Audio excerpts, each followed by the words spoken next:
آج انسان عمل تو کرتا ہے مگر یہ بھی سوچنا چاہیے کہ ہم عمل کر رہے ہیں، کیا ہمیں جنت میں داخلہ ملے گا؟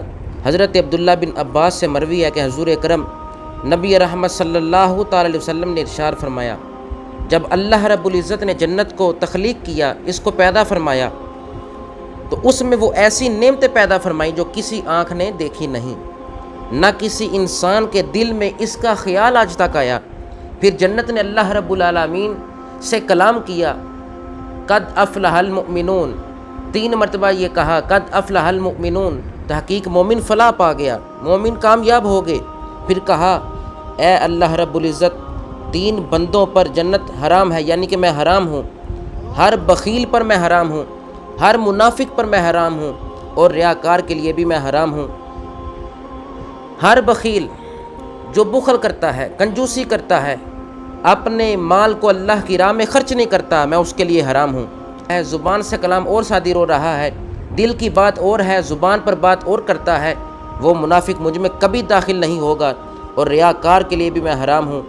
سیدنا علی المرتضیٰ آپ فرماتے ہیں کہ ریاکار کی 4 علامتیں ہیں، ذرا محبت سے سنیے گا۔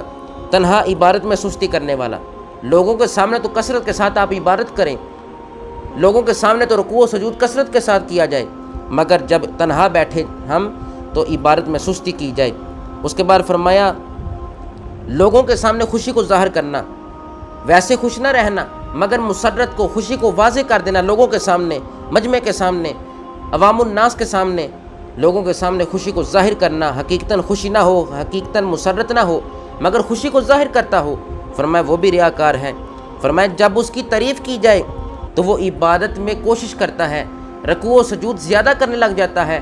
آج اس طرح ہم دیکھتے ہیں کہ بہت سے حاجی اس طرح کے ہیں کہ وہ کثرت کے ساتھ عبادت کرتے ہیں، مگر دل میں یہ خیال آتا ہے کہ کوئی مجھے بھی کہے گا کہ یہ زیادہ عبادت کرنے والا ہے، کوئی مجھے بھی کہے گا کہ یہ رکوع و سجود کرنے والا ہے۔ ہم ہوتے تو نماز میں ہیں مگر ہمارا ذہن دنیا داری کی طرف مشغول ہوتا ہے۔ خدا را ان باتوں سے بچیے، خود بھی بچیں اور اپنے اہل و عیال کو بھی بچائیں۔ فرمایا جس کی زیادہ تعریف کی جائے تو وہ پھر زیادہ عبادت کرے، یہ ریاکاری ہے۔ اور فرمایا اگر اسی حاجی کی، اسی نمازی کی مذمت کی جائے تو پھر وہ عبادت کم کر دے، کثیر رکوع و سجود نہ کرے، کثیر تلاوت قرآن نہ کرے، ذکر و فکر میں مشغول نہ رہے، تو فرمایا اگر اس کی مذمت کی جائے تو وہ عبادت میں کمی کر دے۔ یہ کس طرح کا اصول ہے؟